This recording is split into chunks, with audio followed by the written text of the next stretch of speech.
এক সময় রাজুদের অনেক জমিদারি থাকলেও এখন তো তার কাছে ফুটো পয়সাটাও নেই। তাই সে বুদ্ধি করে বড়লোক বাবার একমাত্র মেয়েকে বিয়ে করে নেয়, যাতে করে শ্বশুরের সকল সম্পত্তি কবজা করে সে বাকিটা জীবন আরামায়েশে কাটিয়ে দিতে পারে। কিন্তু বিয়ের পরপরই তো তার মাথায় আকাশ ভেঙে পড়ে। সে জানতে পারে তার শ্বশুর মশাই তো তার থেকেও গরিব। এবার শ্বশুরের সম্পত্তি আর সে কি কবজা করবে? উল্টো তার সকল লোনের বোঝা তো রাজুর ঘাড়ে এসে পড়ে। এবার সে কি করবে, কিভাবে এই বিপদ থেকে বাঁচবে, সেটাই দেখবো আজকের গল্প আনাগানাকা ওকা রাজুতে। চলুন তাহলে আর দেরি না করে মজার গল্পটা শুরু করা যাক। শুরুতে আমরা একটা মহিলা রিপোর্টারকে দেখতে পাই, যে ক্যামেরার সামনে এসে অনেক বেশি উৎসাহ নিয়ে বলছিল আজ সে যার ইন্টারভিউ নিতে যাচ্ছে সে কোনো সাধারণ ব্যক্তি নয়। বড় বড় নিউজ চ্যানেল থেকে যখন তাকে ইন্টারভিউর জন্য অফার করা হয় তখন সে সবগুলো নিউজ চ্যানেলকে রিজেক্ট করে দেয়, কিন্তু আজ তার চ্যানেলে সেই প্রভাবশালী লোকটা তার ইন্টারভিউ দিতে রাজি হয়ে গেছে। এরপর আমাদেরকে একটা বড় মহল দেখানো হয়, যেটা এই গ্রামের সবচেয়ে বড় বাড়ি, আর এখানকার সব মেয়ে তার জন্য পাগল। সে হচ্ছে এই জায়গার জমিদার মিস্টার রাজু। হ্যাঁ, এতক্ষণ এই মহিলা রিপোর্টারটা যার ইন্টারভিউ নেওয়ার জন্য এত উৎসাহিত হয়েছিল সেই গ্রামের অনেক বড় একজন জমিদার। এর একটু পরে আমরা রাজুকে দেখতে পাই, যে একটা হেলিকপ্টারে করে এসে নিজের বাড়ির সামনে নামে। রাজু হেলিকপ্টার থেকে নেমে ওই রিপোর্টারদের সামনে আসে। ক্যামেরাম্যান আর লেডি রিপোর্টারটা রাজুকে দেখে হা হয়ে তাকিয়ে থাকে। রাজু তখন হেসে বলে তার একটু লেট হয়ে গেল, সে শপিং করতে গিয়েছিল। রাজুর কথা শুনে মেয়েটা অবাক হয়ে বলে হেলিকপ্টারে শপিং? রাজু এবার হেসে বলে বাড়িতে আসার আগে সে আইপিএল টিমও কিনে নিয়েছে, বিকালে সে অনেক বোর হয়ে যাবে তাই ভাবলো ক্রিকেট টিম এনে এখানে খেলা দেখবে। এ কথা শুনে তো এবার মেয়েটা অবাকের চরম পর্যায়ে চলে যায়। এত বড় বড় কথাগুলো রাজু এমন ভাবে বলছে যেন সে ছোট কিছু কিনেছে। সে ভালো করেই বুঝতে পারছে রাজু কত বড় লোক। রাজু এবার তাদেরকে তার আলিশান বাড়ির ভেতরে নিয়ে যায়। ভেতরের প্রতিটা কোণা এত বড় আর সুন্দর দেখে যে কারো চোখ ছানা বড় হয়ে যাবে। এবার রাজু তার কিছু স্টাফদের সাথে পরিচয় করিয়ে দেয় তাদের, যেখানে রাজুর গেট খোলার জন্য একজন, গেট লাগানোর জন্য একজন, আবার রাজুর পার্সেল গ্রহণ আর ওটিপি বলার জন্য একজন কর্মচারীও সে রেখে দিয়েছে। রাজু তার নিজের দুশ্চিন্তা করার জন্য আলাদা লোক রেখে দিয়েছে, অর্থাৎ রাজুর যত চিন্তা দুঃখ থাকবে সবকিছু বহন করার জন্য আলাদা লোক আছে। কারণ রাজু এত বড় লোক যে তার কোনো কিছু নিয়ে চিন্তা করার কোনো সময় নেই। এদিকে রিপোর্টারটা যত এসব শুনছে ততই অবাক হচ্ছে। এবার সে রাজুকে প্রশ্ন করে সে এত টাকার মালিক, এত বড় লোক, তাহলে এখনো সে সিঙ্গেল কেন আছে? সে কাকে বিয়ে করবে?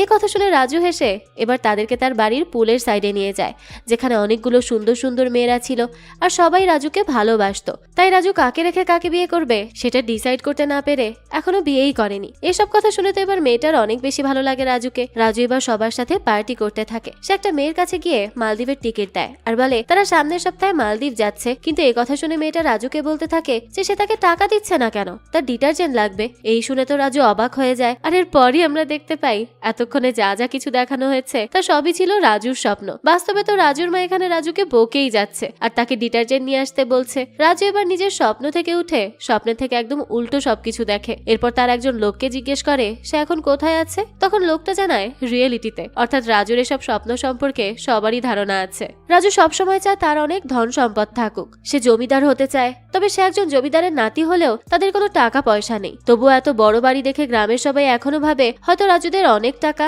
তাই অনেক সময় গ্রামের অনেক মানুষ সেখানে সাহায্য চাওয়ার জন্য আসে। কিন্তু রাজুদের বাড়ি অনেক পুরনো হওয়ায় ঠিকমতো ফ্যানও চলে না, সাথে দেয়ালে একটু ছোঁয়া লাগলেই সেটা ভেঙে চুরে যায়, কারণ নতুন ভাবে কোনো কিছু রিপেয়ার করা হয়নি। এদিকে আজকেও বাইরে অনেকগুলো মানুষ বসেছিল রাজুর কাছে সাহায্য চাইতে। রাজু একটা জমিদারি ভাব নিয়ে সবার সামনে যায় আর তার দাদার পুরনো একটা বড় চেয়ারে বসতে যায়, কিন্তু বসার আগেই দেখা যায় চেয়ারটা ভেঙে যায়। এটা দেখে রাজু তাড়াতাড়ি করে কেউ যাতে কিছু বুঝতে না পারে তাই সবাইকে বলে যে তাদের দুঃখ শোনার জন্য সে নিজেও তাদের সাথে মাটিতে বসবে। রাজুর এরকম দয়া দেখে সবাই অনেক বেশি খুশি হয়, কিন্তু তারা তো আর জানে না যে রাজু কেন মাটিতে বসেছে। তো রাজু সবার কাছে তাদের বিপদের কথা শুনতে চায়। একজন লোক বলে সামনে তার মেয়ের বিয়ে, সেই বিয়েতে খরচ করার জন্য 5 লাখ টাকা লাগবে আর সেই টাকা সে রাজুর কাছে চাইতে এসেছে।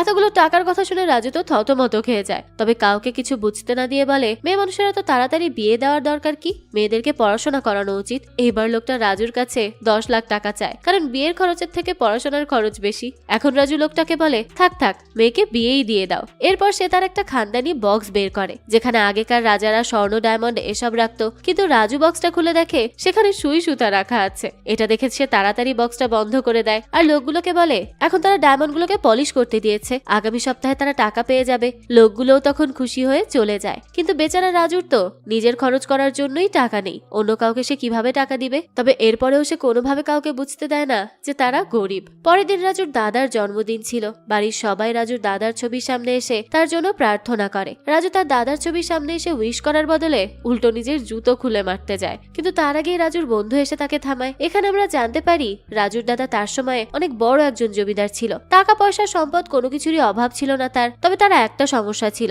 আর সেটা হলো রাজুর দাদা মেয়েদেরকে খুব পছন্দ করত। সবসময় সে তার আশেপাশে মেয়ে রাখতো। যখন কোনো মেয়ে তাকে একটা নারকেলও খাওয়াতো, তাহলেই রাজুর দাদা সেই মেয়েকে পুরো নারকেল বাগান দিয়ে দিত। এভাবে করে তার দাদা ধীরে ধীরে তার সব সম্পদ, টাকা পয়সা, স্বর্ণ এক এক করে মেয়েদের উপর খুশি হয়ে দিয়ে দিতে থাকে, তাও ফ্রিতে। শেষে শুধু তার এই পুরনো জমিদার বাড়িটা ছিল। আর একদিন মেয়েদের সাথে নাচতে নাচতেই তার দাদা সেখানে মারা যায়। আর এসব কারণে রাজু তার দাদাকে দেখতে পারে না, কারণ আগে এত বড়লোক থাকা সত্ত্বেও তার দাদা এমনি এমনি সবাইকে টাকা পয়সা দিয়ে দিত। অথচ রাজুদের জন্য সে কিছুই দিয়ে যেতে পারেনি। এখন রাজুর জমিদার হওয়ার স্বপ্নই রয়ে গেছে। তবে আমরা দেখি রাজুর টাকার জোর না থাকলেও বুদ্ধির জোর ঠিকই আছে। যেমন রাজু কাউকে বুঝতেই দেয় না যে তারা গরিব। তেমনি একদিন রাজু মন্দিরে যাওয়ার জন্য তার গাড়ি বের করতেই দেখা যায় গাড়িটা নষ্ট হয়ে যায়, কারণ এটাও তার দাদার পুরনো আমলের গাড়ি ছিল। তবে রাজু এটা কাউকে বুঝতে দিতে চায় না, তাই সে বলে সে হেঁটে হেঁটেই মন্দিরে যাবে। এরপর আমরা দেখি রাজু উঁচু পাহাড়ের সিঁড়ি দিয়ে হেঁটে হেঁটে উপরে উঠে যাচ্ছে। সবাই তো তখন তার দিকে অবাক হয়ে তাকিয়ে আছে। আর তার কারণ হলো রাজু নিজের পা দিয়ে হাঁটছে না, সে তার বন্ধুর কাঁধে উঠে বসে আছে আর এমন ভাব করছে যেন সে এত দূর হেঁটে হেঁটে উপরে উঠেছে।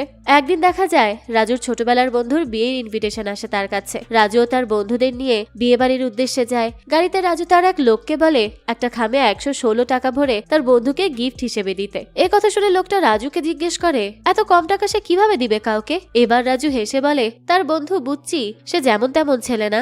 বুচ্চি সবসময় মানুষদের কাছে ইমোশনাল হয়ে পরিবারের কথা বলে মানুষের কাছ থেকে টাকা ধার নেয়। এরপর সেই টাকা দিয়ে সে মদ খায়। আর এই বুচ্চির বিয়ের গিফট হিসেবে এত টাকাই অনেক। বুচ্চির কথা শুনে তখন সবাই হাসতে থাকে। এরপর তারা বিয়ের ভেন্যুতে পৌঁছে যায়, কিন্তু সেখানে গিয়ে চারিদিকে এত ভালো করে সাজানো বড় বড় গাড়ি দেখে রাজু ভাবে হয়তো তারা ভুল কোনো লোকেশনে চলে এসেছে, কারণ এত বড় করে বিয়ে তো আর বুচ্চির হতে পারে না। এইবার তারা আবার লোকেশন চেক করে দেখে না, তারা তো ঠিক জায়গাতেই এসেছে। তখন রাজু বাইরে বর আর বউয়ের নাম দেখতে পায়, যেখানে বুচ্চির নাম ছিল। এটা দেখে রাজু অবাক হয়ে ভেতরে গিয়ে দেখে আসলেই তো এটা বুচ্চির বিয়ে হচ্ছে। একটু পরই রাজুরা জানতে পারে বুচ্চি একজন বড়লোক ঘরের মেয়ের সাথে প্রেম করে বিয়ে করেছে, তাই তার বিয়ে এত বড় করে হচ্ছে। বুচির শ্বশুরবাড়ির লোকের অনেক সম্পদ, আর সেসবের মালিক এখন বুচিই হতে চলেছে। এবার সবটা বুঝতে পারে রাজু। তবে সে গিয়ে বুচির সাথে কথা বলতে গেলে বুচি তাদেরকে পাত্তা না দিয়ে তার বড়লোক বন্ধুদের সাথে কথা বলতে থাকে। এটা দেখে রাজু অবাক হয়ে এবার বুচির মায়ের কাছে চলে যায়। এদিকে বুচির মা তো অন্যান্য মহিলাদের নিয়ে তার ছেলের শ্বশুরবাড়ির নামে সুনাম করছিল, আর নিজের স্বর্ণ এবং বিয়ে বাড়ির ডেকোরেশন নিয়ে বড়াই করছিল। তখন রাজু তার কাছে গেলে মহিলাটি রাজুকে দেখে সিকিউরিটি গার্ডকে ডাকে আর বলে যাকে তাকে তারা বিয়ে বাড়িতে ঢুকতে দিচ্ছে কেন? বড় বড় দামি গাড়ি আর চেহারা দেখেই যাতে তারা মানুষকে ঢুকতে দেয়। তার এমন কথা শুনে অনেক অবাক হয় রাজু। কালকে পর্যন্ত বুচ্চি আর তার মা ঠিকমতো খেতে পারতো না, আর আজ এমন কথা। এবার রাজু যাওয়ার আগে বুচ্চির মার কাছে গিয়ে বলে তারা একদিনে এত টাকার মুখ দেখে যেরকমটা ভাব নিচ্ছে, একদিন রাজুও বিয়ে করবে, তাও সবচেয়ে বড় লোক বাড়িতে। আর সেদিন বিয়ের প্রথম কার্ডটা রাজু তাকেই দিবে। এই কথাটা বলেই রাজু সেখান থেকে বেরিয়ে যায়। এরপর রাজু বাইরে এসে তার বন্ধুদের জিজ্ঞেস করে এই বুচ্চি এরকম মেয়ে পেলো কোথা থেকে? একজন বলে বুচ্চি লাভ ম্যারেজ করেছে। এ কথা শুনে রাজু বলে বুচ্চির মতো ছেলে এরকম বড়লোক বাড়িতে বিয়ে করতে পারলে রাজুর মতো হ্যান্ডসাম ছেলে পারবে না কেন? এরপর আমরা দেখি রাজু একটা ঘটক দিয়ে বিভিন্ন জায়গায় বিয়ের প্রস্তাব পাঠায়। যেসব মেয়ের বাবার সম্পত্তি বেশি রাজু সেসব মেয়েদেরকেই দেখতে যায়। তবে সে প্রথম মেয়ে দেখতে যেয়ে মেয়ের বাবার কাছে তাদের সম্পত্তির পরিমাণ জানতে চায়। মেয়ের বাবা কোনো দ্বিধা ছাড়াই বলে দেয় সেসব। তবে রাজুর কাছে সম্পত্তি খুব কমই লাগে, তাই সে সাথে সাথে সেই বিয়েটা রিজেক্ট করে দেয়। এবার ঘটক রাজুকে আরো বড়লোক বাড়ির একজন মেয়েকে দেখায়। সেই মেয়ের বাবার বিভিন্ন জায়গায় ফ্যাক্টরি আছে শুনে রাজু তো অনেক বেশি খুশি হয়ে যায়। কিন্তু এমন টাইমে মেয়ে জানায় তার বাবার সম্পত্তির উপর কোনো ইন্টারেস্ট নেই, সে নিজের পায়ে দাঁড়াতে চায়। এই কথা শোনা মাত্রই রাজু সবার সামনে সেখান থেকে উধাও হয়ে যায়। এরপর সে আরেকটা মেয়ের সাথে দেখা করে। তবে এই মেয়ের বাবার অনেক সম্পত্তি থাকলেও তাদের সম্পত্তি সব আটকে আছে, তাই রাজু এইবারও বিয়েটা রিজেক্ট করে চলে আসে। এবার ঘটক রাজুকে এমন এক জায়গায় মেয়ে দেখাতে নিয়ে যায় যেখানে মেয়ের বাবার সম্পত্তির কোনো অভাব নেই বা সমস্যাও নেই। তবে যখন মেয়ে তাদের সামনে আসে তখন সবাই দেখে মেয়ে প্রথম দিনই সবার সামনে মুখে সিগারেট নিয়ে এসেছে। এটা দেখে তো সবাই অবাক হয়ে যায়। তবে রাজু মেনে নেয়, উল্টো নিজে গিয়ে মেয়ের সিগারেটটা ধরিয়ে দেয়। এবার জানা যায় এই মেয়ের একটা বয়ফ্রেন্ডও আছে। তবুও রাজু মেয়ের মেয়ের বাবার টাকা পয়সার জন্য তাকে বিয়ে করতে রাজি হয়ে যায়। পরের দিন রাজুর দাদার মন্দিরে একটা বড় অনুষ্ঠান ছিল। রাজু সেখানে গিয়ে নাচানাচিও করে, একটা রয়্যাল ভাব নেয়, কারণ এটা তার দাদার মন্দির ছিল যেটা সে আগে দান করে দিয়েছিল। নাচার মাঝে হুট করেই মন্দিরে একটা গাড়ি এসে ঢোকে, আর সেখান থেকে বেরিয়ে আসে একজন মেয়ে। রাজু তো মেয়েটাকে দেখেই হা হয়ে তাকিয়ে থাকে। মেয়েটি তার বাবার সাথে মন্দিরে প্রবেশ করে। এরপর সে তার কোমর থেকে বড় সোনার বালা খুলে মন্দিরে দান করে দেয়। এটা দেখে তো রাজু বুঝতে পারে তারা অনেক বেশি বড় লোক। এরপর আমরা দেখি রাজু মেয়েটাকে ফলো করতে থাকে, তাদের সামনে ভালো সাজারও চেষ্টা করে, গরিব মানুষদের দান করে তাদের সামনে। এই মেয়েটার নাম হচ্ছে চারুলতা। চারুলতার কাছেও রাজুর এসব দেখে ভীষণ ভালো লাগে। এরপর দেখা যায় চারুলতার তার বাবা মন্দিরের সিঁড়ি দিয়ে উপরে গেলে রাজু এবার নিজে নিজে হেঁটে হেঁটে সিঁড়ি দিয়ে উঠতে থাকে। এটা দেখে রাজুর বন্ধুরা তো খুবই অবাক হয়, কেননা এত বছরেও রাজু কোনোদিন নিজে হেঁটে এই সিঁড়ি দিয়ে উপরে ওঠেনি, আজ উঠছে, তাও একটা মেয়ের জন্য। তো রাজু উপরে উঠে একটু দূরে গিয়ে নিজে মাইকিং করে নিজেরই প্রশংসা করতে থাকে যে এই মন্দিরের সকল অনুষ্ঠান দান সব জমিদারের নাতি রাজু আয়োজন করেছে। এখানে রাজু জানতে পারে যে চারুলতারা পাশের গ্রাম থেকে এখানে এসেছে। চারুলতার বাবার বিভিন্ন জায়গায় বড় বড় ব্যবসা প্রতিষ্ঠান আছে, এছাড়াও অনেক সম্পদ আছে। আর চারুলতা তার একমাত্র মেয়ে, তাই তার বাবা মন্দিরে এসেছে যাতে সে তার মেয়ের জন্য যোগ্য জামাই খুঁজে পায়। আর তাদের বিয়েটা দিয়ে সে তার সব সম্পদ তার জামাইয়ের নামে লিখে দিতে চায়, যাতে করে সে নিশ্চিন্তে থাকতে পারে। এদিকে এইসব কথা শুনে রাজু যেন না চাইতেও সোনা হাতে পেয়ে যায়। সে কল্পনা করে যেভাবেই হোক তার চারুলতাকে পটাতেই হবে। এরপর সে নিজেই চারুলতাদের সামনে যায় আর এমন ভাব করে যেন অন্য কেউ মাইকিং করে রাজু সুনাম করছে। এরপর দেখা যায় রাজু চারুলতার পাশে গিয়ে দাঁড়ায় আর পণ্ডিত পুজো শুরু করে। রাজু এখানে নিজেই ভজন গাওয়ার চেষ্টা করে। তারপর সে তার পকেট থেকে এক বান্ডিল টাকা বের করে দান বাক্সে ঢুকাতে যায়, কিন্তু দান বাক্সের ছিদ্র ছোট থাকায় টাকাই ঢোকে না। এটা দেখে রাজু পণ্ডিতকে বলে তাকে কতবার বলা হয়েছে রাজুদের মতো বড়লোক মানুষদের জন্য অন্য একটা দান বাক্স তৈরি করতে, এখানে টাকা ঢোকাতে সমস্যা হয়। এদিকে রাজুর এত দয়ালু আচরণ দেখে চারুলতার তার বাবা তো তার দিকেই তাকিয়ে থাকে। এরপর রাজু নিচে এসেই আগে ঘটকের সাথে কথা বলে। সে ঘটককে চারুলতার ব্যাপারে জানায়। তখন ঘটক রাজুকে বলে তার তো বিয়ে অন্য মেয়ের সাথে ফিক্স হয়ে গেছে, আর রাজু তো নিজেই বিয়েতে রাজি হলো, তাহলে এখন আবার অন্য মেয়ের কথা কেন বলছে? রাজু বলে ওই মেয়ের বয়ফ্রেন্ড আছে, সে কেন একজন বয়ফ্রেন্ড থাকা মেয়েকে বিয়ে করবে, তার বরং চারুলতাকে চাই। ঘটক এবার রাজুকে চারুলতার পরিবার সম্পর্কে জানায়। চারুলতার বাবা ভূপাতি লক্ষ টাকার মালিক, তাদের গ্রামের সবচেয়ে আলিশান বাড়ি তাদের। তবে একটা সমস্যা হলো ভূপাতি চারুলতার বিয়ে সেই গ্রামের প্রেসিডেন্টের ছেলে এরি বাবুর সাথে ঠিক করে রেখেছে। এটা শুনে রাজু বলে বিয়ে কি ঠিক হয়ে গেছে? ঘটক জানায় ঠিক হয়নি, তবে বিয়ের কথা চলছে। চারুলতার পড়াশোনা শেষ হতেই তাদের বিয়ে হবে। এই কথা শুনেই তো রাজু এবার আশার আলো খুঁজে পায় আর বলে এই সময়ের মধ্যেই সে চারুলতাকে পটিয়ে ফেলবে। আর এরপর আমরা দেখি রাজু সময়ের আগেই চারুলতাকে পটানোর জন্য অপারেশন চারুলতা মিশন শুরু করে। সে তার লোকেদের মাধ্যমে চারুলতার সব ডিটেলস সম্পর্কে খোঁজ নেয়। রাজু জানতে পারে চারুলতাদের গ্রামে তারাই সবচেয়ে বড় লোক। তাদের বাড়িটা এত বড় যে চারুলতা নিজেই জানে না তাদের রান্নাঘর কোথায়। এছাড়াও চারুলতার কালেকশনে সব দামি জামা, ব্র্যান্ডের ব্যাগ এই সব আছে। এছাড়া তার সবচেয়ে দুর্বল পয়েন্ট হচ্ছে কুকুর, অর্থাৎ সে কুকুর অনেক বেশি পছন্দ করে। তার নিজেরও একটা কুকুর আছে, আর তাই প্রথম অপারেশনটাই রাজুরা কুকুর দিয়ে শুরু করে। সবকিছু খোঁজখবর নেওয়ার পর তারা সেদিনই চারুদের গ্রামে চলে যায় আর সবাই প্ল্যান অনুযায়ী চারিদিকে ছড়িয়ে পড়ে। এরপর রাজু নদীর সামনে দাঁড়িয়ে চারুর আসার জন্য অপেক্ষা করতে থাকে। কিছুক্ষণ পর দেখা যায় রাজুর একজন লোক চারুর আসার সিগন্যাল দেয়। তখন রাজু তার শরীর পানি দিয়ে ভিজিয়ে নেয়। এরপর ছোট একটা কুকুর নিয়ে তাকেও ভিজিয়ে দেয়। এখানে আশেপাশে যারা ছিল সবাইকে রাজু আগে থেকে ঠিক করে রেখেছিল। তখন চারু আর তার বান্ধবী এখানে জগিং করতে আসে। রাজুও তখন তার মিশন শুরু করে দেয়। একজন চিৎকার করে বলে ওঠে যে কুকুর পানিতে পড়ে গেছে।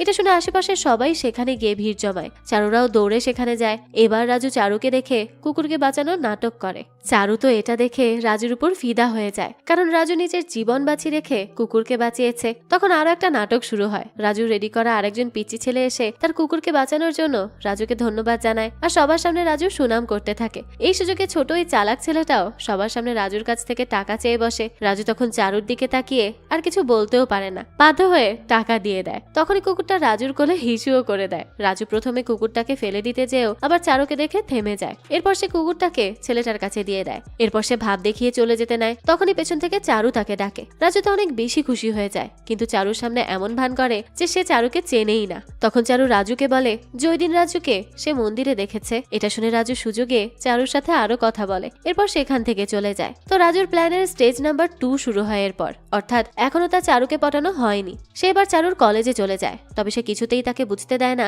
যে সে চারুকে চেনে। তবে সে এখানে কিছু করবে তার আগেই কলেজে গন্ডগোল বেঁধে যায়। কয়েকজন গুন্ডা মিলে চারুদেরকে ডিস্টার্ব করছিল। তখনই রাজুর একজন লোক এসে তাকে বলে এখনই সুযোগ, সে চারুর সামনে গুন্ডাদের সাথে ফাইট করে তাকে পটাতে পারবে, কারণ চারু কোরিয়ান ড্রামা দেখে। রাজু যদি কোরিয়ান ড্রামার মতো ফাইট করে তাহলে চারুর সাথে সাথে পটে যাবে। কথা শুনে রাজু বলে সে ফাইট করতে চায় না, কারণ ফাইট করা অনেক কষ্ট। এবার রাজুর বন্ধু বলে যদি সে একবার চারুকে পটিয়ে ফেলে তাহলে তো চারুর বাবার সব সম্পদ তার হাতের মুঠোয়, বাকিটা রাজু ভেবে নিক।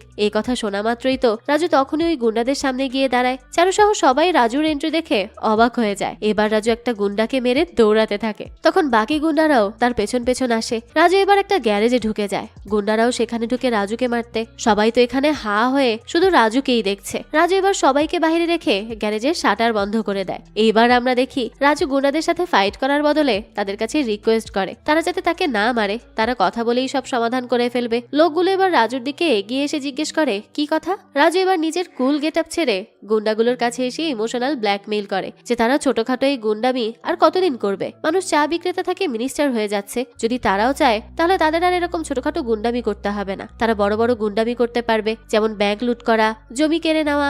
এসব করলে তাদের ভবিষ্যৎ ভালো হবে। তাদের আর রাস্তায় বসে মেয়েদের ডিস্টার্ব করতে হবে না, তারা সেটা সাদা গাড়িতে বসেই করতে পারবে। এদিকে রাজুর কথা শুনে লোকগুলো সত্যি সত্যি ইমোশনাল হয়ে যায় আর তাকে ধন্যবাদ দিয়ে বলে সে আজ তাদের চোখ খুলে দিয়েছে। এই শুনে তো রাজুও খুশি হয়ে যায়। এরপর সে লোকগুলোকে বাইরে গিয়ে একটু অ্যাক্টিং করতে বলে যাতে সবাই বোঝে যে রাজু তাদের মেরেছে। রাজুর কথা তখন সবাই রাজি হয়ে যায়। তারাও নাটক করে আর মেয়েগুলোর কাছে ক্ষমা চায়। এদিকে তো সবাই ভাবে রাজু গুন্ডাগুলোকে মেরে এই হাল করেছে। এবার চারু সহ অন্যান্য মেয়েরা তো সবাই রাজুর উপর ফিদা হয়ে যায়। তার কাছে এসে তারা তার নাম্বার চায়, কিন্তু রাজু তো কাউকেই নাম্বার দেয় না। তবে চারু রাজুর নাম্বার চাইতেই সে তাকে সাথে সাথে দিয়ে দেয়। এটা দেখে বাকি মেয়েরা তো অনেক বেশি জেলাস ফিল করে। রাজু এবার চারুকে বিকালে সমুদ্রের পাড়ে দেখা করতে বলে। চারুও এতে রাজি হয়ে যায়। বিকাল হতেই দেখা যায় চারু সমুদ্রের পাড়ে এসে রাজুকে কল দেয় সে কোথায় আছে এটা জানার জন্য। রাজু এবার চারুকে ফোনে বলে সে চাইলে রাজু তাকে গোয়া ট্রিপে নিয়ে যেতে পারে। কথা শুনে চারু বলে গোয়া তার ড্রিম জায়গা, তবে তার বাবা বলেছে বিয়ের আগে সে কোথাও ঘুরতে যেতে পারবে না। কথা বলেই সে মন খারাপ করে ফেলে। তখন রাজু তাকে তার সামনে তাকাতে বলে। রাজু সামনে তাকাতেই সেখানে রাজুকে দেখতে পায়, কিন্তু সবচেয়ে অবাক হয় তখন যখন চারু রাজুর পেছনে বড় ওয়েলকাম টু গোয়া লেখা দেখতে পায়। সে এবার চারুর কাছে এসে তাকে নিয়ে সে গেটের ভেতর ঢুকে যায়। সেখানে গিয়ে সে আরো অবাক হয়, কারণ রাজু এই সমুদ্রের মধ্যেই পুরো গোয়ার মতো দেখতে একটা ছোটখাটো বিচ বানিয়ে ফেলেছে, তাও শুধুমাত্র চারুর জন্য। এই সব কিছু দেখে তো চারু খুব খুশি হয়ে যায়। এরপর রাজু চারুকে আরো একটা চমক দেয়, সেটা হলো প্যারাশুট ড্রাইভিং, অর্থাৎ প্যারাশুট দিয়ে আকাশে ওড়া। এটাও চারুর একটা ড্রিম ছিল।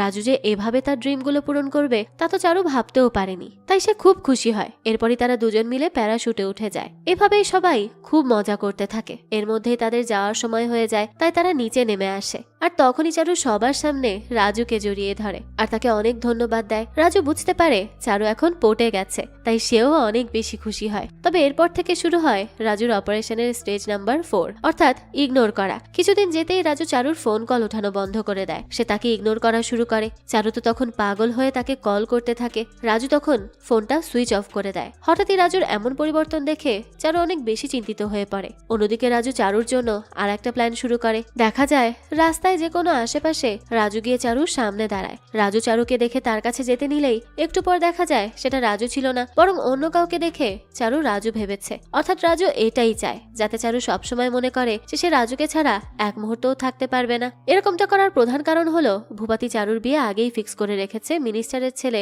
ওই এরি বাবুর সাথে। তবে চারু রাজুর ইগনোরে রাজুর প্রেমে আরো অন্ধ হয়ে যাবে, যাতে কোনোভাবেই সে তার আর এরি বাবুর বিয়ে ভেঙে তার বাবাকে রাজি করায় রাজুর সাথে বিয়ে দেওয়ার জন্য। আর এর জন্যই রাজু চারুকে ইগনোর করে, যাতে করে চারু তাকে বেশি বেশি মিস করে। দেখা যায় প্ল্যানটা কাজেও লেগে যায়। একদিন চারু মন খারাপ করে বসে থাকলে ভূপাতি তার কাছে আসে আর তার মন খারাপের কারণ জানতে চায়। চারুও তখন তার বাবাকে সবকিছু খুলে বলে। এরপরই আমরা দেখি পরের দিন চারু নিজেই রাজুদের গ্রামে আসে আর রাজুর খোঁজ নিয়ে তাকে মন্দিরে এসে খুঁজে পায়। তাকে দেখেই চারু তাড়াতাড়ি করে তার কাছে যায় আর জিজ্ঞেস করে সে তাকে ইগনোর কেন করছে। রাজু এইবারও তাকে ইগনোর করে চলে যায়। এটা দেখে চারুর কাছে অনেক খারাপ লাগে। সে আবার রাজুর কাছে যায়। এবার রাজু মন খারাপের ভান করে বলে সে চারুর প্রেমে অন্ধ হয়ে গেছে, সে যেখানে যায় সেখানেই শুধু চারুকে দেখতে পায়। এই কথা শুনে চারু খুশি হয়ে বলে সেও রাস্তাঘাটে সব জায়গায় শুধু তাকেই দেখতে পায়, তাহলে রাজু তাকে কেন ইগনোর করছে। এইবার রাজু বলে সে আসলে চায় না তারা দুজন দুজনের প্রতি এত সিরিয়াস হোক, যে সম্পর্ক আগে বাড়ানো যাবে না সেই সম্পর্ক না রাখাই ভালো। রাজুর কথা শুনে চারু অবাক হয় আর জিজ্ঞেস করে কে বলেছে তাদের সম্পর্ক আগে বাড়বে না। এবার রাজু জানায় কেন, তার বাবা তো আগে থেকেই তার বিয়ে এরিবাবুর সাথে ফিক্স করে রেখেছে, তাই রাজুর আর চারুকে পাওয়া হবে না। এই বলে সে আবারও চলে যেতে নেয়, তখনই তার হাত কেউ ধরে ফেলে। রাজু ভাবে হয়তো চারু, কিন্তু পেছন ঘুরে এসে দেখে এটা তো চারুর বাবা ভূপাতি। রাজু তো তাকে দেখে ভীষণ অবাক হয় আর ভুলে সে শ্বশুরজি বলে ফেলে। এটা শুনে ভূপাতি হেসে দেয় আর রাজুকে জিজ্ঞেস করে সে কি চারুকে ভালোবাসে। রাজু এখানে ভাব নেওয়ার জন্য বলে না, সে চারুকে ভালোবাসে না। ভূপাতি বুঝতে পারে রাজু এটা কেন বলছে, তাই সে রাজুর কাছে এসে বলে সে জানে তারা দুজন দুজনকে খুব ভালোবাসে, আর যেখানে তার মেয়ে রাজুকে ভালোবাসে তাহলে সে তার মেয়ের বিয়ে এরিবাবুর সাথে কেন দিবে। এই কথা শুনে তো রাজু অনেক বেশি অবাক হয় আর খুশিও হয়। তার মানে চারুর বাবা রাজুকে নিজের মেয়ের জামাই বানানোর জন্য রাজি হয়ে গেছে, তাও আবার এরিবাবুর মতো মিনিস্টারের প্রস্তাব রিজেক্ট করে। ভূপাতি বলে সে শুধু তার মেয়েকে রাজুর হাতে তুলে দিয়ে তার সব সম্পত্তির দায়িত্ব তার কাঁধে দিয়ে শান্তিতে ধ্যানে চলে যাবে। এই কথা শুনে রাজু তো খুশিতে ভূপাতিকে জড়িয়ে ধরে, তার এতদিনের স্বপ্ন পূরণ হতে চলেছে, সে এত এত সম্পদের মালিক হতে চলেছে। এরপর আমরা দেখি রাজু আর চারুর বিয়ে বেশ ধুমধাম করেই শুরু হয়ে যায়। অনুষ্ঠানের কোনো জিনিসেই কমতি রাখেনি ভূপাতি, আর রাজুর কথা মতোই আলিশান বিয়ের প্রথম কার্ড রাজু বুচির মায়ের কাছেই দিয়ে আসে। বুচির মতো রাজুর হবু শ্বশুরবাড়ির কথা শুনে হা হয়ে যায়। এরপর দেখা যায় রাজু আর চারুর বিয়ের অনুষ্ঠানগুলো এক এক করে হতে থাকে, সবগুলোই খুব ধুমধাম করে সকল গ্রামের মানুষকে জানিয়ে তারপর হয়। রাজু, চারু সহ ভূপাতিও এই বিয়েতে অনেক বেশি খুশি ছিল। তো এরভাবেই রাজু আর চারুর বিয়ে হয়ে যায়। বিয়ের প্রথম দিনই চারুদের বাড়িতে খুব সুন্দর করে বাসর ঘর সাজানো হয়। রাজু তো এত বড় বাড়ির মালিক হয়ে বেশ আনন্দের সাথে রুমে ঢোকে, কিন্তু রুমে ঢুকেই রাজু দেখে চারু তো আগে থেকেই ঘুমিয়ে গেছে। এটা দেখে রাজু চারুর কাছে গিয়ে তার দিকে বেশ কিছুক্ষণ তাকিয়ে থাকে। ঠিক তখনই দেখা যায় রুমে কেউ নক করে। রাজু সাথে সাথে দরজা খুলে দেখে তার এক লোক তার দিকে একটা চিঠি এগিয়ে দেয় আর বলে এটা তার শ্বশুর দিয়েছে। রাজু ভাবে হয়তো ভূপাতি তার আর চারুর জন্য হানিমুনের টিকিট পাঠিয়েছে তার কাছে, তাই সে বেশ খুশি হয়ে যায় আর খামটা নিয়ে দরজা লাগিয়ে ভেতরে চলে যায়। এরপর সে বিছানায় বসে খামটা খুলে দেখে সেখানে একটা বড় চিঠি লেখা। সে তখন ওই চিঠিটা পড়তে শুরু করে আর পুরো চিঠিটা পড়ার পর তার হাসি খুশি মুখটা যেন এক নিমিষেই মলিন হয়ে যায়। রাজুর তো মাথা ঘুরে যায়। আসলে এই চিঠিতে ভূপাতি লিখেছে যে সে অনেকদিন ধরে রাজুকে এই কথাটা বলতে চেয়েছিল, কিন্তু লজ্জার কারণে বলতে পারেনি, তাই আজ চিঠিতে সে রাজুকে সব জানিয়ে দিচ্ছে। আসলে ভূপাতির অনেক বড় বড় বিজনেস ছিল, তবে সেটা এখন আর নেই, কারণ তার খুব জুয়া খেলার নেশা ছিল। আর জুয়া খেলার সময় ভূপাতি অনেক টাকার বাজি ধরতো, যখন সে হেরে যেত তখন তাকে সব টাকা পরিশোধ করতে হতো। আর এই চক্করে পড়ে ধীরে ধীরে তার সব ব্যবসা প্রতিষ্ঠান থেকে টাকা নিয়ে নিয়ে সে সবকিছু শেষ করে ফেলে। এমনকি তাদের বাড়িটা আপাতত বন্ধক রাখা আছে, যে কোনো সময় মানুষ এসে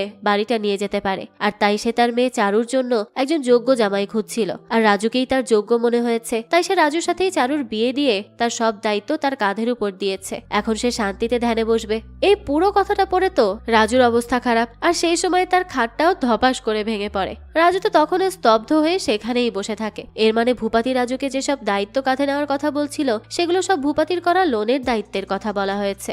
অর্থাৎ সে ভেবেছে রাজু জমিদার, তাই তার কাছে অনেক টাকা আছে আর সে ভূপাতির সব লোন অনায়াসেই পূরণ করে দিতে পারবে। কিন্তু রাজুর তো আসলে এসব কিছুই ছিল না, তাই এবার তো তার মাথায় হাত। দৃশ্য চলে যায় পরের দিন। দেখা যায় সকাল পর্যন্ত রাজু এই কথাগুলোকেই প্র্যাঙ্ক হিসেবে নিচ্ছিল, তবে যখনই তার সামনে ভূপাতির পাওনাদারগুলো এসে সামনে দাঁড়ায় তখন তো রাজুর কাছে সব পরিষ্কার হয়ে যায়। পাওনাদাররা রাজুর কাছে এসে ভূপাতির করা লোনের টাকা চাইতে থাকে। তখন রাজু বলে তার শ্বশুরের লোন সে কেন দিবে। তখন একজন পাওনাদার তাকে একটা পেপার দেখায় যেখানে স্পষ্টভাবে লেখা ছিল যে আজ থেকে ভূপাতির সকল সম্পত্তির মালিক রাজু। এর মানে এই সম্পত্তির কোনো লোন থাকলেও সেটা রাজুকেই দিতে হবে। এই কথা শুনে রাজুর মনে পড়ে বিয়ের দিন ভূপাতি রাজুকে দিয়ে একটা পেপার সাইন করিয়েছিল। রাজু তো সেগুলো সম্পত্তির পেপার ভেবে খুশি মনে সাইন করে দেয়। সে সেগুলো পড়তেও যায়নি, কিন্তু আসল কাহিনী যে এটা ছিল সেটা তো সে কল্পনাও করতে পারেনি। এবার রাজু গিয়ে চারুকে ডাক দেয়। চারু সেখানে আসলে রাজু তাড়াতাড়ি করে তার কাছে যেয়ে জিজ্ঞেস করে এই সব কিছুর ব্যাপারে। তখন চারু বলে এইসব তো রাজুর আগে থেকে জানার কথা, কারণ তার বাবা তো বলেছিল সে যাওয়ার আগে তাকে চিঠি লিখে সব বলে যাবে। এ কথা শুনে রাজুর এবার অস্থির লাগতে থাকে। এর মানে চারুও সবকিছু জানতো। ওদিকে ভূপাতির ফোনও বন্ধ ছিল। সবকিছুর মধ্যে রাজুর তো প্রায় হার্ট অ্যাটাকই এসে যায়। এখানেই আমরা জানতে পারি যে শুধু রাজুই অপারেশন চারু বানায়নি, বরং চারু আর তার বাবা মিলে অপারেশন রাজু বানিয়েছিল। ভূপাতি সেদিন রাজুকে এত টাকা দান করতে দেখে সেদিনই রাজুকে পছন্দ করে ফেলে, কারণ তাদের তো একজন টাকাওয়ালা মানুষেরই খোঁজ ছিল। এরপরই রাজুর ব্যাপারে সব খোঁজ খবর নিয়ে এসে জানতে পারে রাজু একজন জমিদার। এ কথা শুনেই ভূপাতি চারুকে বলে সে রাজুর সাথে তার বিয়ের কথা বলতে যেতে চায়, কারণ একমাত্র রাজুর মতো বড় জমিদারি পারবে ভূপাতির এত বড় বড় লোন শোধ করতে। আর চারুর জন্য যে রাজু এত এত টাকা খরচ করেছে এটা দেখে চারু ইমপ্রেসড হয়ে যায় রাজুর উপর। আর এই প্ল্যান অনুযায়ী তাদের দুজনের বিয়েটাও হয়ে যায়। এই সব কিছু শুনে তো রাজুর মাথায় হাত। আর তখনই সেখানে আসে এরি বাবু। এরি বাবু তখন হাসতে হাসতে রাজুদের কাছে এসে বলে রাজু তো ফেসে গেল তার শ্বশুরের লোনের চাপে, এখন সে কি করবে। চারু তখন এরি বাবুকে এখানে দেখে খুবই অবাক হয়ে যায়। এইবার এরি বাবু চারুকে বলে চারু যে রাজুকে জমিদার ভেবে বিয়ে করেছে, আসলে তো রাজুর জমিদারের জও নেই। রাজুরা নিজেরা ঠিকমতো চলতেও পারে না। রাজু তো উল্টো চারুর বাবার সম্পত্তি দেখে তাকে বিয়ে করেছে। এখন তো দুজনেই ফকির হয়ে বসে আছে। এই সব কথা বলে এরি বাবু হাসতে থাকে আর তাদেরকে নিয়ে ঠাট্টা করতে থাকে। এদিকে চারুরও তো মাথায় হাত, কারণ সে তো জানতোই না রাজুর এই অবস্থার ব্যাপারে। এখন এরি বাবুর কাছ থেকে জেনে চারু অনেক বেশি অবাক হয়ে যায় আর রাজুকে বলে সে জমিদার না। রাজু এবার নিচু স্বরে বলে হ্যাঁ সে জমিদার, তবে তার টাকা একটু কম। এই কথা শুনে তো চারু এবার হায় হায় করতে থাকে। সে রাজুকে তো বিয়ে করেছে তার বাবার লোন পরিশোধ করানোর জন্য, সেখানে রাজুরই কোনো টাকা নেই। এদিকে রাজুও চারুর উপর রেগে যায়, কারণ এতদিন দুই বাবা মেয়ে মিলে রাজুর পেছনে তাকে নিয়ে অপারেশন বানিয়ে তাকে এত এত লোনের ভেতরে ফেলে দিয়েছে। তাই দুজনেই রেগে মেগে দুই সাইডে চলে যায়। এরপর রাজু অনেক বেশি টেনশনে পড়ে যায় যে কিভাবে এত টাকা কামিয়ে সে এসব ঝামেলা থেকে মুক্তি পাবে। এদিকে রাজু রাস্তায় বের হলেই গ্রামের মানুষ সবাই তাকে বড়লোক জামাই বলে, কিন্তু তারা তো আর জানে না যে রাজুর শ্বশুরের কিচ্ছু নেই, উল্টো রাজুর কাঁধে সব লোনের বোঝা। তো সে একদিন খুব চিন্তিত হয়ে তার বন্ধুদের সাথে আড্ডা দিতে যায়। সেখানে রাজু তার বন্ধুদের কাছে আইডিয়া চায় যে কিভাবে রাতারাতি অনেক টাকা ইনকাম করা যায়। তারা সবাই মিলে কথা বলছিল, এরই মধ্যে সেখানে এরি বাবু চলে আসে। রাজু তখন এরি বাবুকে এখানে দেখে খুবই বিরক্ত হয়। এদিকে এরি বাবু তো রাজুকে দেখে হাসতে হাসতে তার কাছে আসে আর বলে রাজুকে এখানে বসে তার লোন পরিশোধ করার চিন্তা করছে নাকি। আর ওদিকে তো এরি বাবু এবারের ইলেকশন জিতে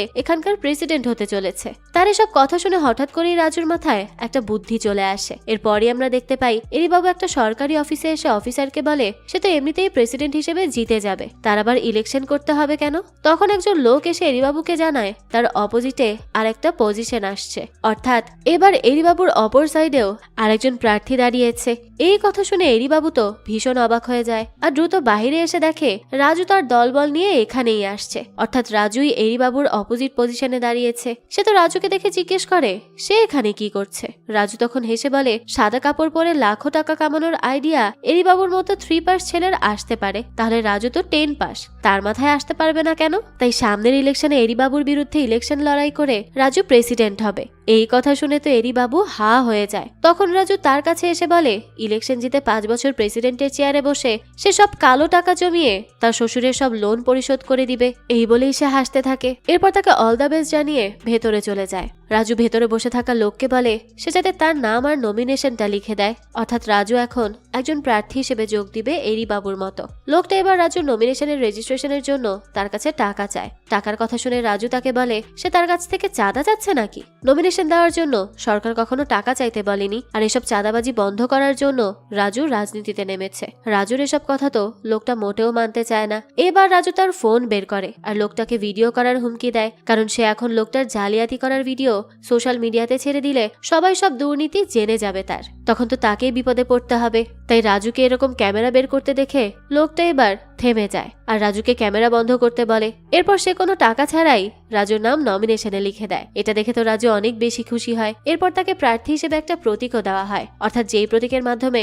সবাই রাজুকে চিনবে আর কি। সে প্রদীপের প্রতীক পায়। সবকিছু সম্পূর্ণ হওয়ার পরে আমরা দেখি রাজু তার প্রতিকার ছবি সহ পোস্টার ছাপানো শুরু করে। তবে এখানে আমরা বুঝতে পারি রাজু তার লোন পরিশোধ করার জন্য রাজনীতিতে নামলেও রাজনীতি সম্পর্কে রাজুর কোনো জ্ঞানই ছিল না। তবে এটা রাজু কাউকে বুঝতেই দেয় না। এদিকে আমরা চারুকে দেখতে পাই। তার বান্ধবী রাজুর রাজনীতিতে নামার কথা শুনে চারুর কাছে আসে আর বলে রাজু এরি বাবুর অপোজিট পজিশনে প্রেসিডেন্ট হওয়ার নমিনেশন নিয়েছে। সে যদি একবার প্রেসিডেন্ট হয়ে যায় তাহলে চারু আর রাজুকে এই বাড়ি থেকে কেউ বের করতে পারবে না। আর এই সবকিছু রাজু শুধু চারুর বাবার লোন পরিশোধ করার জন্যই করছে।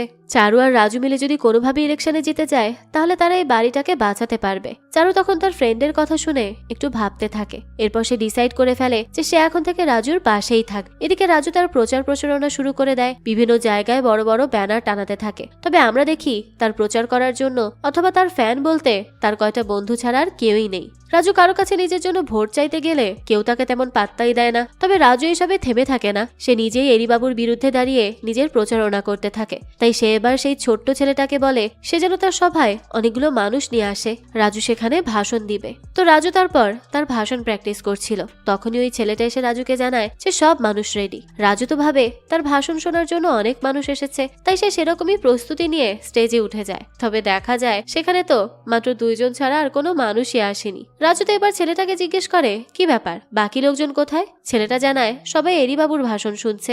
এখানে আমরা দেখি এরিবাবুর সভায় অনেক মানুষ জমা হয়েছে, অর্থাৎ এরা সবাই তার সমর্থক। আর এই খবর পেয়ে রাজু সেই সময় তার গাড়ি নিয়ে সেই সবার সামনে দিয়ে যায়। আর এতগুলো মানুষের মাঝে ফোন ভিডিও করতে করতে বলে এতগুলো মানুষ তার জন্য দাঁড়িয়ে আছে। এটা দেখে তো এরিবাবু রেগে যায় আর বলতে থাকে রাজু এখানে কি করছে? সে শুনেছে তার সবাই নাকি মাছি উঠছে, কারণ সব মানুষ তো তার এখানে। আর এখন রাজু এখানে এসেছে ভোট চাইতে। রাজু কি আদৌ ভাষণ দিতে জানে? এইসব কথা বলে সবাই রাজুর উপর হাসতে থাকে। এবার রাজু নিজে মাইক হাতে নেয় সবার সামনে ভাষণ দেওয়ার জন্য, কিন্তু আমরা দেখতে পাই কেউ রাজুর ভাষণ শুনতে মোটেও আগ্রহী ছিল না। সবাই সেখান থেকে চলে যাচ্ছিল। এরিবাবুও হেসে বলছিল রাজুর তো সামান্যতম রাজনৈতিক ধারণাই নেই। রাজু কি জানে গ্রামে কার কি সমস্যা আছে? এরিবাবুর এই কথা শেষ হওয়ার আগেই কেউ বলে ওঠে জানে না, তবে আজ থেকে জানবে। তখনই আমরা ভিড়ের মাঝে চারুকে দেখতে পাই, অর্থাৎ চারু এই কথা বলেছে। তাকে দেখে এরিবাবুও অনেক বেশি অবাক হয়ে যায়। এবার চারু রাজুর কাছে গিয়ে মাইক হাতে নিয়ে সবার সামনে ভাষণ দিতে থাকে আর বলে এরিবাবু কখনো গ্রামে কারো সমস্যা শোনার জন্য তাদের ঘর পর্যন্ত গিয়েছে? যায়নি, কিন্তু আজ থেকে তার স্বামী গ্রামের সবার ঘরে ঘরে গিয়ে সবার সমস্যার কথা জানবে, সেটা সমাধান করারও চেষ্টা করবে। আর এই প্রতিজ্ঞা চারু নিজে দিচ্ছে। এই কথা শুনে সবাই একটু উৎসাহ দেখাতে থাকে। এরপর আমরা দেখি রাজু আসলেই হেঁটে হেঁটে গ্রামের সব মানুষের ঘরে ঘরে যাচ্ছে, তাদের সব সমস্যার কথা শুনছে। কিন্তু রাজু তো এই সব শুধুমাত্র ভোট পাওয়ার জন্য করছে, কারণ তার আসল উদ্দেশ্য তো টাকা কামানো। তবে এসব করেও রাজুর সমর্থক বেশি একটা বাড়ছিল না, তাই সে এবার তার কাজগুলো টুকটাক ভিডিও করতে শুরু করে। তার কিছু লোকদের গরিব সাজিয়ে তাদের সাহায্য করার ভিডিও সোশ্যাল মিডিয়াতে ছেড়ে দেয়। তাই সে এবার ছোট ওই ছেলেটাকে অসহায় বাচ্চা বানিয়ে তাকে নিয়ে ভিডিও করে। এরপর আমরা দেখি সে ভিডিও করার জন্য আর সবাইকে দেখানোর জন্য ছেলেটাকে কোলে করে নিয়ে পায়ে হেঁটে হেঁটে তাকে স্কুলে নিয়ে যায়। হাঁটতে হাঁটতে তো রাজুর পায়ের অবস্থা খুবই খারাপ হয়ে যায়। তখনই রাজুর সামনের পানিতে পা রাখতেই সে বুঝতে পারে যে সে যেখানে নদীর পানি ভেবে পা রেখেছে সেটা তো নদীর পানি না, বরং ড্রেনের পানি। মাঝ রাস্তায় এরকম ড্রেনের পানি পড়া, আবার রাস্তার অবস্থাও খুবই বাজে, ভাঙাচোরা। এসব দেখে রাজু খুবই অবাক হয় যে এত বছরেও এই গ্রামে কোনো উন্নতি হয়নি। তবুও রাজু হাল ছাড়ে না। ওই পা নিয়েই সে হাঁটতে হাঁটতে ছেলেটাকে তার স্কুল পর্যন্ত নিয়ে যায়। রাজুর এই স্কুলে গিয়ে দেখে স্কুল তো পুরো ফাঁকা, কোনো স্টুডেন্ট বা টিচার কেউ নেই। এটা দেখে রাজু খুবই অবাক হয় আর জিজ্ঞেস করে স্কুলের সব ফাঁকা কেন? তখন ওই ছেলেটা জানায় আজ তাদের স্কুল বন্ধ। এই কথা শুনে রাজু বলে সে তাহলে তাকে এত কষ্ট করে এভাবে স্কুলে নিয়ে আসলো কেন? সে আগে কেন কিছু বলেনি? এইবার ছেলেটা জানায় তাদের স্কুলে টিচাররা নিয়মিত আসে না, তাই প্রায় সময় স্কুল বন্ধ থাকে। এটা শুনে রাজুর কাছে খুবই অদ্ভুত লাগে যে এটা আবার কেমন স্কুল। এর মধ্যেই রাজু ভীষণ ক্লান্ত হয়ে গিয়েছিল, তাই সেখানকার একজনের কাছে সে পানি চায়। তখন লোকটা তাকে পানি তো এনে দেয়, কিন্তু পানির অবস্থা এমন ছিল যে রাজু সেই পানি দেখে ভাবে যে এটা চা। কিন্তু তখন লোকটা জানায় তাদের গ্রামের পানি এরকমই। বুঝুন তাহলে তারা কতটা অস্বাস্থ্যকর পানি খায়। পানির এই অবস্থা দেখে তো রাজুর বমি চলে আসে, কারণ পানিটা অনেক বেশি নোংরা ছিল। এরকম পানি গ্রামের মানুষ কিভাবে খায়? এই নিয়ে সে চিন্তা করতে থাকে। তবে লোকটা এবার রাজুকে জোর করে ওই পানি খাওয়ায়, আর রাজু মানুষকে দেখানোর জন্য পানি মুখে দিতেই তার বমি চলে আসে। সেই অবস্থায় সে তাড়াতাড়ি করে একটা হসপিটালে চলে যায়। তবে হসপিটালে তো কোনো ডাক্তারই ছিল না। এসব দেখেও রাজু ভীষণ অবাক হয় যে এ কি অবস্থা। একটু পরেই দেখা যায় একজন ডাক্তার একটা গরুকে চিকিৎসা করাচ্ছে। এর মানে এই হসপিটালে পশু আর মানুষ দুজনকেই চিকিৎসা করানো হয়। এসব দেখে তো রাজুর আরো বেশি বমি পেয়ে যায়। সে তাড়াতাড়ি করে সেখান থেকে চলে যায়। গ্রামটার এত বাজে অবস্থা হয়ে আছে সে তো আজকে না দেখলে বুঝতেই পারতো না। সেদিন রাতে রাজু ভীষণ ক্লান্ত হয়ে বাসায় ফেরে আর এসব নিয়েই চিন্তা করতে থাকে। তখনই সেখানে চারু রাজুর জন্য খাবার নিয়ে আসে। চারুকে তার জন্য খাবার নিয়ে আসতে দেখে খুবই অবাক হয় রাজু, কারণ সে তো তার উপর রাগ হয়েছিল। চারু এবার তার পাশে বসে তার পায়ের অবস্থা দেখে তাড়াতাড়ি করে মলমও লাগিয়ে দেয়। সে রাজুকে বলে ডাক্তারের পরামর্শ অনুযায়ী সে যাতে তার পায়ের খেয়াল রাখে। এ কথা শুনে রাজু হতাশ হয়ে বলে তাদের গ্রামের ডাক্তাররা তো আরো জীবাণু ছড়াবে, কারণ তারা পশু আর মানুষের একই ক্লিনিকে চিকিৎসা করায়। এ কথা শুনে চারুও ভীষণ অবাক হয়, কারণ এটা তো সে জানতোই না। তো এসব নিয়ে কথা বলতে বলতে চারু আর রাজু অনেক বেশি কাছাকাছি চলে আসে। এরই মাঝে সেখানে রাজুর একজন লোক চলে আসলে রাজু তাড়াতাড়ি করে চারুর থেকে সরে যায়। লোকটাও বুঝতে পেরে সেখান থেকে চলে যায়। এবার রাজু চারুর রান্না করা খাবার খেয়ে ভীষণ প্রশংসা করে। চারু তখন তাকে জিজ্ঞেস করে এই ইলেকশন আর কতদিন চলবে। রাজু জানায় সে জানে না, তবে আজ গ্রাম ঘুরে সে যা দেখলো সেসব দেখে তার খুবই অদ্ভুত লাগছে। রাস্তায় ড্রেন খোলা, ভালো পানি নেই, স্কুলে টিচার নেই, হসপিটালে ডাক্তার নেই, গ্রামের এত সব সমস্যা, এসব কি কোনো প্রেসিডেন্ট দেখে না? রাজুর কথা শুনে চারু বলে আজকাল মানুষের সময় কোথায়, সবাই তো সারাদিন রিলস দেখেই পার করে দেয়। রিলসের কথা শুনতেই রাজুর মাথায় একটা দারুণ আইডিয়া আসে। সে সাথে সাথে চারুকে থ্যাঙ্কস জানায়, এরপরই তার কাজে লেগে পড়ে। এদিকে চারু তো বুঝতে পারে না যে রাজু কি করতে চলেছে। এরপরেই আমরা দেখি রাজু তার বুদ্ধিকে কাজে লাগায়, অর্থাৎ আজকাল যেহেতু সবাই রিলস দেখায় বিজি, তাদের গ্রামের এসব সমস্যাগুলো রাজু তাই রিলস আকারে বানিয়ে সোশ্যাল মিডিয়াতে ছেড়ে দেয়, যাতে এর মাধ্যমেও মানুষের কাছে এসব তথ্য পৌঁছে যায়। গ্রামের রাস্তা ভালো নয়, স্কুলে টিচার নেই, হসপিটালে ডাক্তার নেই, এসব নিয়ে একটা সুন্দর রিলস বানিয়ে রাজু আপলোড করে দেয়। আর দেখা যায় এই রিলসটা রাতারাতি ভাইরাল হয়ে যায়, ফলে অনেকের চোখে এই সমস্যাগুলো পড়ে। আর রাজুর এই আইডিয়াটা কাজে লাগিয়ে অন্যান্য গ্রামের মানুষরাও তাদের সমস্যাগুলো রিলস আকারে তুলে ধরে। এভাবে দিনের পর দিন রাজু ফেমাস হতে শুরু করে। পুরো সোশ্যাল মিডিয়া জুড়ে এখন শুধু রাজুর নাম। রাজুর সমর্থকও অনেক বেশি বেড়ে যায়। বিভিন্ন মিডিয়া এখন রাজুর পেছন পেছন ঘোরে, ঠিক যেমনটা সে স্বপ্ন দেখত। তার এই সব কাজের জন্য চারিদিকে তার প্রশংসা চলতে থাকে। এদিকে চারপাশে শুধু রাজুর নাম দেখে তো এরিবাবুর বাবা অনেক বেশি রেগে যায়। অন্যদিকে দিল্লি থেকে এরিবাবুর বাবাকে সেফরা কল দিয়ে হুমকি দিচ্ছে যে এইবারের ইলেকশনে যদি এরিবাবু না জেতে তাহলে তারা হুমকির মুখে পড়তে পারে। এইসবের টেনশনে এরিবাবুর বাবা এবার তার লোককে রাজুর সব খবর নিতে বলে আর গ্রামের এই সব সমস্যাগুলো তাড়াতাড়ি শেষ করতে বলে, যাতে সবাই এরিবাবুকে চেনে আর ভোট দেয়। তার কথা মতোই দেখা যায় কয়দিনের মধ্যেই এরিবাবুর লোকেরা রাজুর তুলে ধরা সমস্যাগুলো সমাধান করে দেয়, যেমন গ্রামের রাস্তা ঠিক করা, ড্রেন পরিষ্কার করা, স্কুলে নতুন দক্ষ টিচার নিয়োগ দেওয়া আর হসপিটালেরও উন্নতি করা, পরিষ্কার খাবার পানিরও ব্যবস্থা তারা করে দেয়। কিন্তু এদিকে আমরা দেখি লোকজন সবাই ভাবে হয়তো এই সবকিছু রাজুই করেছে, আর ইলেকশনের আগেই রাজু তাদের জন্য এত কিছু করেছে, তাহলে না জানি ইলেকশনের পরে সে আরো কি করবে। এসব ভেবে সবাই এখন রাজুকে ভোট দেওয়ার জন্য প্রস্তুত হয়ে যায়, কারণ এই গ্রামে এরকম ভালো নেতা আর কখনো তারা দেখেনি। এদিকে বেচারা রাজু তো কিছুই বুঝে উঠতে পারে না, তবে জনগণের ভালোবাসা পেয়ে তার কাছে অনেক বেশি ভালো লাগে। এরপর একদিন দেখা যায় এরিবাবুর বাবা, যে এখন একজন এমএলএ, সে রাজুকে তার অফিসে ডেকে পাঠায়। রাজু অফিসে আসে। এরপর সে বলতে থাকে রাজু তো অনেক সুন্দর ডান্স করে, তবে এটা কোনো ডান্সিং কম্পিটিশন না,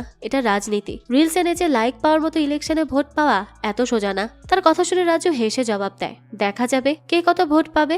এমএলএ এবার সরাসরি তাকে প্রেসিডেন্ট ক্যান্ডিডেট পদ থেকে সরে আসতে বলে, কিন্তু রাজু তো ইলেকশন না জেতা পর্যন্ত থামবে না, সে প্রেসিডেন্ট হবেই, তাও সৎ সাহস নিয়ে। এই বলে সে সেখান থেকে উঠে যায়। তখন এমএলএ রাজুকে বলতে থাকে যে সে যদি তার কথা শোনে তাহলে সে তাকে 20 কোটি টাকা দিবে। কোটি টাকার কথা শুনে রাজু সেখানে থেমে যায়। এরপর আমরা দেখি এমএলএ রাজুদের নিয়ে একটা রুমে যায়, যেই রুম ভর্তি করা পুরো 20 কোটি টাকা ছিল। সে এত টাকা দেখে অবাক হয়ে যায়। এমএলএ এবার রাজুর কাছে এসে বলে তার ভাইরাল হওয়া পছন্দ, তাই না? রাজু শুধু তাকে একটা ভিডিও বানিয়ে দিতে হবে, আর সেটার বিনিময়ে রাজুকে সে এই সব টাকা দিয়ে দিবে, আর এটা দিয়ে সে তার সব লোনও পরিশোধ করতে পারবে। আর রাজু যদি জিতেও যায় তাহলেও কোনো লাভ হবে না, কারণ সে এমএলএর অনুমতি ব্যতীত 1 টাকাও সরাতে পারবে না। এসব বলে সে রাজুকে ভাবতে বলে। রাজুও তখন তার সব লোনের কথা চিন্তা করে ডিলে রাজি হয়ে যায়, অর্থাৎ সে একটা ভিডিওর মাধ্যমে এই টাকাগুলো নিবে। আর সেই ভিডিওতে এসে রাজুকে বলতে হবে এই কয়দিনে গ্রামে যেসব উন্নতি হয়েছে সব এরিবাবু করেছে, কিন্তু সুযোগ বুঝে রাজু সব ক্রেডিট নিজে নিয়ে নিয়েছে, আর এখন সে গ্রামের সব মানুষকে বোকা বানাচ্ছে যাতে সবাই তাকে ভোট দেয়। আসলে এই সবকিছু তো এমএলএ প্ল্যান অনুযায়ী করছিল। এদিকে রাজুরাও চলে যেতে এমএলএর অ্যাসিস্ট্যান্ট তাকে জিজ্ঞেস করে সে এতগুলো টাকা তাকে কিভাবে দিয়ে দিল। এবার এমএলএ হেসে বলে তাদের শুধু ইলেকশন জিততে হবে, কারণ তাকে দিল্লি থেকে বলা হয়েছে ইলেকশনের পরে গ্রামের একটা পরিত্যক্ত জায়গা ঠিক করা হবে, যেখানে বড় বড় বিল্ডিং করা হবে, উন্নতি করা হবে, আর সেখানে 3,000 কোটি টাকা ইনভেস্টও হবে। তাই একবার যদি এরিবাবু ইলেকশন জিতে যায় তাহলে সব টাকা তাদের, আর ওই 300 কোটির সামনে 20 কোটি কিছুই না। এসব শুনে তো তার অ্যাসিস্ট্যান্টও অবাক হয়ে যায়। এদিকে রাজু এমএলএর কথা মতো ভিডিও করে তাকে পাঠিয়ে দেয়, আর এমএলএও ভিডিওটা সোশ্যাল মিডিয়াতে ছেড়ে দেয়। এক নিমিষেই সবার কাছে রাজু খারাপ হয়ে যায়। অন্যদিকে রাজু তার সব টাকা নিয়ে ব্যাংকওয়ালাদের টাকা শোধ করে আর সব লোন পরিশোধ করে। অন্যদিকে গ্রামের সবাই রাজুর সব পোস্টার ছিঁড়ে ফেলে, তাকে ছিছি করতে থাকে। আর এই সুযোগে এরিবাবু তার প্রচারণা চালু রাখে। দেখতে দেখতে ভোটের দিন চলে আসে, গ্রামের সবাই ভোট দিতে আসে। এদিকে এরিবাবু তো অনেক খুশি ছিল, কারণ সে জানতো যে বেশি ভোট এরিবাবুই পাবে, কারণ টাকার বিনিময়ে তো তারা রাজুকে কিনেই নিয়েছে। তাই সে চারুকে ভোট কেন্দ্রে দেখে তার সামনে গিয়ে বলে সে কি এখানে তার স্বামীর জন্য ভোট দিতে এসেছে, কিন্তু এবার তো জিতবে সে, অর্থাৎ এরিবাবু। তাই সে চারুকে অফার দিচ্ছে সে যাতে আবারও তার কাছে ফিরে আসে, তাহলে সে টাকা সম্পদ সব পাবে। এই বলে সে হাসতে থাকে। তখন তো চারু তার দিকে তেড়ে আসতে নিলে তার বান্ধবী তাকে আটকে নেয়। অন্যদিকে ভোট দেওয়া শেষে ভোট গণনা শুরু করা হয়। এরিবাবুরা তো একদম কনফিডেন্স নিয়ে বসেছিল। এসব দেখে চারুরা চলে যেতে নেয়। তখনই একজন মেয়ে এসে চারুর হাত চেপে ধরে। চারু তখন মেয়েটার দিকে তাকিয়ে একটা হাসি দেয়। আর এখানেই আমরা জানতে পারি রাজু নিজের ভোট প্রচারের জন্য মানুষের বাসায় যেতে যেতে একদিন এই মেয়ের বাসায় চলে যায়। তখন সে জানতে পারে জমি লোন নিয়ে সে লোন পরিশোধ করতে না পেরে মেয়েটির স্বামী আত্মহনন করে নিয়েছে। এভাবেই রাজু যখন গ্রামের আরো মানুষের বাড়িতে যেত তখন তাদের নানা সমস্যার কথা শুনতো। সবার এত এত সমস্যা, এত কষ্ট, এগুলো আগে কখনো রাজু উপলব্ধি করতে পারেনি। এসব নিয়ে তখন সে অনেক চিন্তিত হয়ে পড়ে। এরপর সে একদিন চারুলতাকে জানায় এই গ্রাম ঘুরে ঘুরে মানুষের সব সমস্যার কথা শুনে তার মনে হয়েছে তাদের সামনে রাজুর এই সমস্যাটা কিছুই না, কারণ রাজু তার লোন পরিশোধ করার জন্য টাকার পেছনে দৌড়াচ্ছে, কিন্তু অনেকে তো সেটাও পারছে না। আর গ্রামের এসব গরিব দুঃখী সব সমস্যা তো বড় বড় লোকদেরকেই সমাধান করা উচিত, কারণ তাদের কাছে টাকা আছে কিন্তু বাকিদের কাছে তো নেই।